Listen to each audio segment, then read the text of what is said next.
This is my Bertolt, Brecht and Epic Theatre presentation by me, Amy King.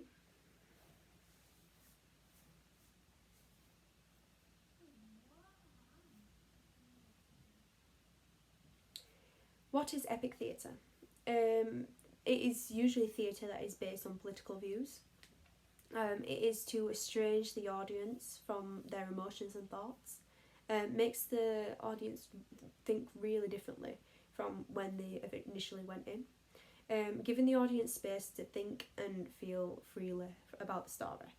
It is about the spectator and about empowering the spectator to be active and watch critically. It is to feel differently and think differently from the characters on stage. Laugh when they cry when they laugh is a big thing in epic theatre, and it's having the freedom to feel differently about every character and their feelings.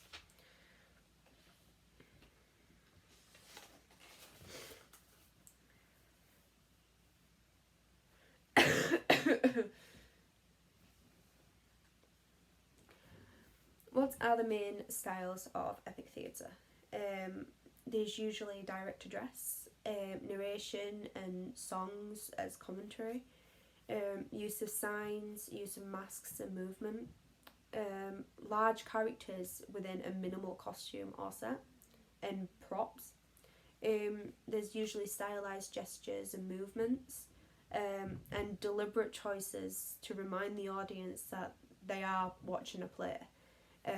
So when they go into it, they're thinking, oh, we're going to watch a normal play, but there's going to be things like scene changes in the middle of it, or there's going to be some lighting choices that contrast with what's going on, just to make sure that the audience stay alert and know that it's not just a normal play that they're going to watch.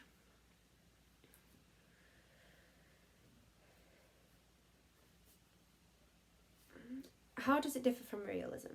It is making you feel differently from the characters, whereas realism makes you feel the same thing as the characters on stage, makes you think the same thing as the characters on stage, doesn't change any views of yourself when you leave. It is making you feel estranged from your thoughts, and makes you think completely differently, whereas realism, it doesn't.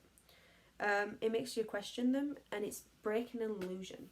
So when you go into it, you get addressed from the characters, you get addressed, so it's breaking that fourth wall, and it's making you think, oh, well, they do know that we're here, this is not just a performance, this is real life.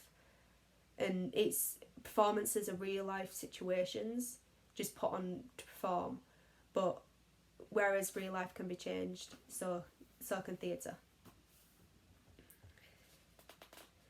Who is Brecht? Brecht was a epic theatre practitioner. He ended up being the leading theoretician after writing a play called Zucker. I'm not too sure. He was also a playwright and a poet. He studied medicine and took classes in theatre. He worked with Aaron Piscator, who was a highly political person, as well as who was the first multimedia director. Brecht also apprenticed with Max Reinhardt, and he wanted theatre to be an educational place rather than a place of just entertainment. And he created a group to put his theories to test into practice. What was the political environment when Brecht was writing his plays? He was in one of his plays. I'm guessing a lot of them seen as he was living abroad for 3 years. He was in California while in exile. He started writing when the tides had changed, and the Allies started winning against Hitler in World War II. He imagined a society that would emerge after the war, and he wanted the world to be a better place afterwards. So he put these things in place. He wrote against the backdrop of fascism, and this was a time when a lot of people were emotionally involved in Nazism.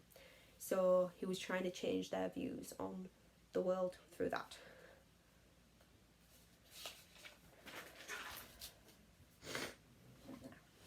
My feet hurt.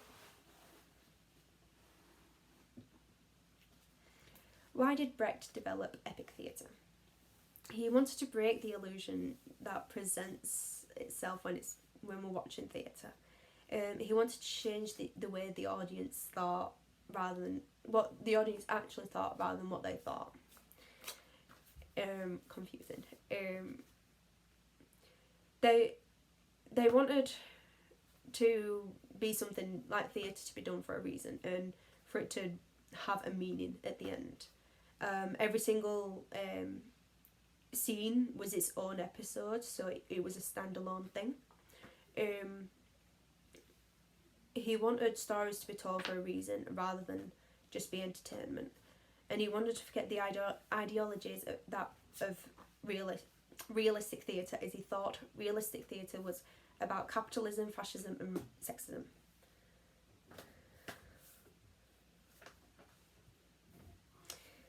If a production was to be performed on stage, what would it look like? It usually would be minimal sets. Some of the scenes could be written on half a curtain, which was a big thing, as it was like a construction thing, or on placards or signs.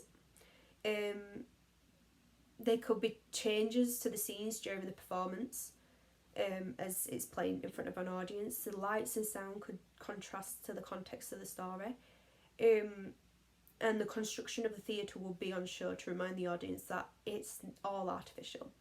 And I read somewhere where it was like, he brought the real life theatre was real life situations, and it can be changed and constructed. So real life was a way that you can change and construct in different ways, so that's why he wanted to do it.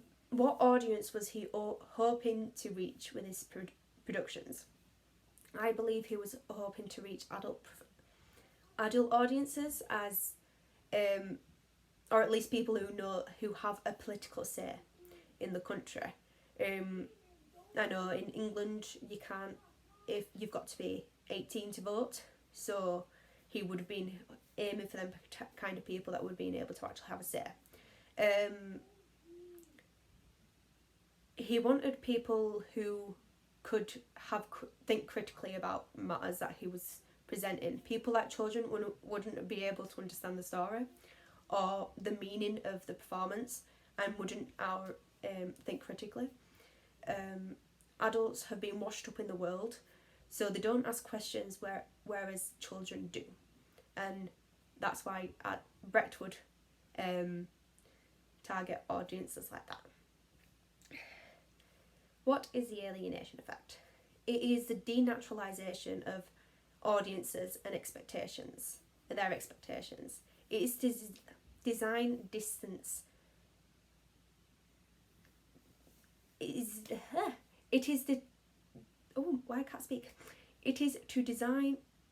designed to distance the audience from emotional involvement to the story. This is done through jolting reminders that the theatre is artificial, and this is where audiences feel estranged and from what they actually take for granted. Thank you for watching my information on Brecht and epic theatre. That is all.